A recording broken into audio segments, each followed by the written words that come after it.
siya doon kasi kaya niyang mag-sustain ng sarili niya doon. Matagal, oo. Ng matagal na hindi siya masyado nabibigyan ng focus kasi. Pero ngayon naman, ang nangyayari kasi, yung rotations, lagi doon sa may lane na pinaka-vulnerable. And I think if you put Hayabusa doon sa lane na yun, no? Oo. merong time na talagang pupunta na lang dito yung mga kalaban, tapos paparusahan na lang yung Hayabusa na side lane. But still, Speaking of parusa, mapaparusahan kaya itong Ruby pick na to? I think this might be a problem. Eto, what do you think about the Ruby pick? Ang daming pumipili sa kanya, what do you think about it? I think the Ruby pick is super situational. This is a pick that easily gets punished nga eh. Kaya sabi ko nga, di ba, mapaparusahan kaya. Kasi tingin ko kayang maparusahan ng lineup ng NXP to with enough damage, especially with the Valier pick. Pero you have to take note na itong BLUFIRE, they have a very tanky lineup because of the Baksha and the Ruby. Not to mention si Secret on this Yuzhong is going to be super difficult to take down as well. Tas malikot pa siya. And walang panghabol masyado yung NXP. Doon sa Chang'e kasi ang pang damage burst nila dito is mostly on the Hayabusa. Yeah. Right? And Hayabusa, he needs to pick. Do I just go for the Chang'e? Pag ginawa ko yun, pag ultimate ako sa Chang'e, yun na yun. Paano na si Chu? Paano na yung Lancelot? So, interestingly, tama nga, si Chester nga naglulita. And that's interesting because it's going to be Yawi on the Valier. It's probably because hindi lang hero. Di ba naayos to? Hindi, I mean, it's soft probably lang. the most Final ideal. na ba to? Ako kasi support pa rin naman para sa mata ko talaga Support si Lolita. talaga si Lolita. Support talaga Pero si Lolita. hindi tank si Valier. Oh, So, well, interestingly, tingnan natin. let's see multi-roll. Multi-roll is real. Multi-roll is real. Ito na yung sinasabi Yawi natin. on It's the going to be Valier. Yawi on the Valier. I just feel na Kala baka, ko. may mga times kasi na yung isang hero, hindi mo lang talaga siya feel. Hindi nga talaga. And feeling ko, yun lang yung sinabi ni Yawi dito na, Ayaw maglilita? siguro yung sinabi niya na lang, parang, di ko feel yan masyado. Sige, sabi ni Chester, ako na. Parang adjust na lang. Pero support is support. Support is support. Support is support. Exactly. So here we go, BLUFIRE NXPSOLID. Game 1, mga kaibigan. And nagkakabaliwan na agad. Sa draft pa lang. Akala ko nagkamali. So, eto there is actually a bit of a contest dito para sa side ng NXPSOLID. If you think about it, MB and the others, and ito na nga sinasabi natin dito, Chu has free reign over that. Pero kung iisipin mo dito, merong away na nangyayari sa may gitna. They can actually go for this. And look at this, Storm Rose to the dashes. Goodness gracious, BLUFIRE dito, very aggressive. They punish yung ginawa ni Yawi. Interestingly enough, I think Yawi is he had the right idea to clear it up, to clear up the wave and try to push back BLUFIRE, pero nagawa nila ng paraan. And I think medyo malaking pagkakaano yun, deficit yun. Pero nakabalik naman na si Yawi and I think they wanna go for more. And look at this Chu actually getting a lot of damage there, pero tingnan natin kung paano nila kokontrolin to. And they got yung purple buff. Hindi nakuha dito ni H2O, pero they will get 2 kills in the process. Do you think it's worth it? Was it worth it na ibigay ang 2 kills para sa purple buff to deny H2O of that blue? I'm not sure. Actually, kasi H2O, especially since H2O got, I think, 1 kill over that, that's okay lang. I think babagal ng konti yung clear niya. Pero now, this might be a different story. I think NXPSOLID actually was ahead because of that. Now, Limbs dito, flickering in dun sa may pader. Medyo niyakap niya yung Realme dun. Yep. Pakiramdam ko medyo nayakap niya yung Realme dun. Pero it's fine. Hindi naman siya tutumba dun. And the rotation coming out from BLUFIRE. Eh medyo, sabihin na lang natin, they're actually controlling the pacing of the game. Yep. Ngayon, NXPSOLID, what do they do? Ano yung plano nila dito? Kasi si Rene J, maganda yung lane niya dito sa baba. He's actually controlling this matchup against Secret. Pero Ayun na another nga. punish na naman. Nako, napakalaking punish dun. Especially that, since that was Kripsu getting a kill. I think, as long as BLUFIRE are controlling the waves, they don't care that they're losing the team fights. Gusto lang nila i-control yung wave. And bonus na lang siguro kung makapatay sila or hindi. And si Rene J dito, ang ganda ng pwesto niya. He's getting yung information na kailangan niya dito. They go in. He actually gets it. Chu actually gets that. Tingnan natin dito kung paano nila paparusahan to. And Chango will actually go down at the hands of the Hayabusa. Tingnan natin kung lalaban pa sila dito. Secret will just go away. Hindi na nila pipilit yung issue doon, Rockart. Palitan ng palitan na. I think it's difficult to say who's really ahead in this game, even though, looking at the map, they are going to go for limbs right away. The punish on that Ruby is so critical. At nakuha pa rin ni Chu yung kanyang buff. Palitan na And naman. that is... The supports dito, medyo nagkakaroon, yung mga tanks, yung mga supports, nagkakaroon sila ng mga oras na medyo talagang go overextend sila. Oo. They really want to do something. But, ang pinaka naging problema, Rockheart, is they get caught off guard. Oh my God. Okay, pero ang maganda dito for BLUFIRE is they still get that turtle buff, which denied from H2O means na hindi basta-basta maka-burst down H2O ng mga target. Although, ang maganda kay H2O is he got the double buff this time. So, meron ng malakas na energy regen, he could go for the bottom lane. They could actually go for the bottom lane. That is true. Pero dun sa may taas, nagkakaroon din ng onting, not onte, pero a full-blown push on that side. Secret dito, tatakbuhin niya na lang yan. He's not going to risk that. Bibigay na lang niya. Kasi patas naman na eh. Nakuha na yung taas. So, might as well just give the bottom lane turret. Oh, MB on the back foot. Look at that. Kripsu forced to flicker out and they are still fighting over that orange buff. Talagang ayaw nilang ibigay kay H2O yung resources na kailangan niya para umunlad. Right now, purple lang ang hawak niya. They know that they have to. Ito yung sinasabi natin eh. Kumbaga, kung gusto mong i-shut down yung mid lane, you get all the buffs. Pero kasi ang nangyayari dito, Rockheart, for the side of NXPSOLID, yung side lanes.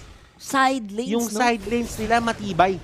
Tama. So that means, BLUFIRE dito, yes, they're answering one thing. Pero you're not looking at two things na nandito sa may gilid. Although there's another fight happening here, ayaw talaga nila magbigay ng oras para huminga. Tama. I think what they're doing is they're trying to force MB on the top lane and Renegi on the bottom lane na umikot pa mid lane. Hop, pumasok dito and that is going to be the shadow kill and enough yung damage dito ni H2O. And ito na nga, sinasabi natin, he knows what to do at the right moments. H2O getting 4 kills na dire-diretso dito kahit walang blue buff. Yep, priority on to damage output. I mean, you don't need to get the buff all the time naman. As long as you can get into position para makakaroon ng kill, okay lang yun. They're doing that right now at NXP, waiting on the turtle as it spawns. So they actually try to go for this. Lancelot, si Chu, wala siya sa area. And he is actually going to not be there pagkat retry dito na H2O. Pero nandiyan na din yung Dragon. Let's see kung ano mangyayari. Look at that Phantom execution. It will hit a lot of people. Renegade will be the next target here. Secret nandun sa may pinakalikod. Let's try to see kung ano ba mangyayari dito. And look at the regen coming up from Renegade. Tignan pa natin. The Thorn Throws is there. The triangle motion. Pero sabi ni Secret dito, kakayanin ko pa to. But H2O has something in mind. Naku po. Lumabas siya, pumasok siya. Tapos lumabas siya ulit. Ang daming beses pumasok doon ni H2O. Yeah, paulit-ulit. I think mag-cooldown na yung ultimate niya sa duration ng team fight na yun. Sa sobrang tagal, they can actually get back on the fight right away. And with the backup of Puzakill, mapupuwersa nila NXP pabalik. Actually, hindi pa yata. Gusto pa lumapat. Round 3, bro. Round 3. Ako hindi pa ako tapos eh. Di ba pagod? Ako, parang ramdam ko pwede pa eh. Round 2 kaya. I can do this all day. Pero may round 2 pa. May round 2 pa. Mamaya pa. Pangatlo na nga yun eh. Actually, Pangatlo na yun eh. Ano ba? Parang yun na ba yung pangalawang full blown? Feeling ko eh. Oo eh. Halos eh. Sige. Nakapag-ultimate na siya ng... Tama. Grabe yun. Tuwing nag-cooldown eh, no? I like it. I like the tempo that NXP is showing right now. BLUFIRE, hirap na hirap mag-keep up. Ito naman si Limbs right now. Hindi din makabawas dito sa backline ng NXP kahit kitnang-kitna na siya. And Chu dito, MB, getting caught out. Nandun siya may gitna, lumuhod siya, pero hindi enough yon. And here comes H2O. We see gonna get a lot of these kills. Phantom execution. They will actually get Lancelot, and that is going to be a triple kill for H2O. Naikutan ng malupet di H2O here. And I think hindi handa yung BLUFIRE sa magpasok ng Hayabusa doon sa tower na yon. And that is why you pick Hindi this pa up. tapos! Hindi pa tapos! Walang pagod, no? Walang... He can do this all day. He can do this all day, pero Gillette instant replay. Hashtag shave the day. What happened? Parang Rockheart. I think ang big deal here is the AoE damage that was already set up by MB. Sobrang laking bagay when he was going for that top lane. Sabi ni MB, hindi ko kailangan i-take down itong mga to, pero alam kong papasok na si H2O. Kaya I just need to hold on for a bit, and then i-clean up to ng kampi ko. And that is going to be the Numenon Blast. May stun niya pa dito ni isang Ben si Chu, pero Chester, is this worth it? That is the question. H2O going in. Tignan mo yung Meteor Shower dito, nagkakabatuhan. H2O in front of 4 people. That is not where you want to be kung ikaw si H2O. Pero si MB dito sabi niya, babawi kita, pero hindi lang ako makakadive. Kasi Yun nga masyadong lang. malalim yun. Medyo negative na yun. Negative na. Pagka maganong kalalim, negative na yun. Pero I think at this point, di ko alam bakit pero ba hindi pa rin ganun kalaki yung lamang sa gold. I think 1k gold is, considering ang daming nawasak sa BLUFIRE, feeling ko ang daming beses nilang natalo sa teamfight. I wonder why that is, right? Ramdam ko kasi dito yung NXPSOLID, ni-invade talaga nila. Sinusubukan nila i-invade yung BLUFIRE dito. Kumbaga, yung ginagawa kay H2O kanina na kinukuha Sila ng naman. resources, sila naman. Oo. So that only means, yung mga monsters mo hindi mo nagagalaw. Kasi sa totoo lang yung BLUFIRE dito, parang nagkaroon na sila ng time na hindi na sila nakakapasok dun sa base ng kabila. That's sa jungle true, pala, that's hindi sa true. base. So wala na, hindi mo na kayang madenayan itong Hayabusa. And now, because of that, yung Hayabusa, kaya nang mag full steam ahead. Kumbaga, kaya nang dumire-diretso ng laban because the energy just keeps regenerating dahil lagi nga siyang may buff. And alam mo, si MB dito, sabihin na lang natin, 316 ang kanyang galawan. But still, that is going to be the Festival of Blood. A lot of regen coming out for his side. Mahirap Limbs i-take dito down at a yan. 045. Pero kasi as long as naitatank talaga ni Limbs yung mga damage output na ginagawa dito ng NXPSOLID is doing his job. H2O going in. And that is the power of a Hayabusa. Ang dali niyang mag-push ng turrets. Pero that is going to be the Lancelot going down. Tingnan mo yung secret dito. Isang dragon na lumilipad. Nag-drawing ako niyan. Pero muntik na akong masisante. Remy J on the other hand. Pumaharap dito sa 5. Yep. Hindi, actually hindi 5. 3 na lang pala. 3 na lang. Tatlo na lang Pero at that point. Pero si Remy J gusto pa rin. Si Remy J gusto pa rin. Makunat ko, yeah. Makunat si Kuya Rene J. And now, the rest of NXP, hindi naman nabawasan. Kaya lumaban sa gitna. Wow! They actually go in. Nung nahatak, sabi niya, sige, sama kami. Sama kami. Bro, sama Thank kami you. dyan. Bro, sama kami dyan, ha? Libreng flicker. Bro, sama kami Libreng dyan. flicker in, man. BLUFIRE dito, they look good dun sa early stages ng laro. Pag-usapan natin yung BLUFIRE dito, nakikipag-trade sila eh. Paulit-ulit. Paulit-ulit, nagagawa nila ng paraan, yung mga bagay-bagay na hindi sila malamangan ng todo dito ng NXPSOLID.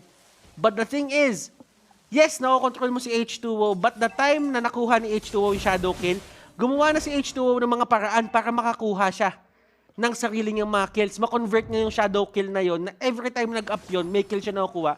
And hinahanap niya lagi si Crypso. And once Crypso goes down, actually malaking bawas din ng BLUFIRE ang nawawala. If mapapansin mo, that's been happening, and Secret naman hindi din makapagtagal sa gitna ng labanan dahil kayang-kaya siya ng damage output ni Yawi and ni MB.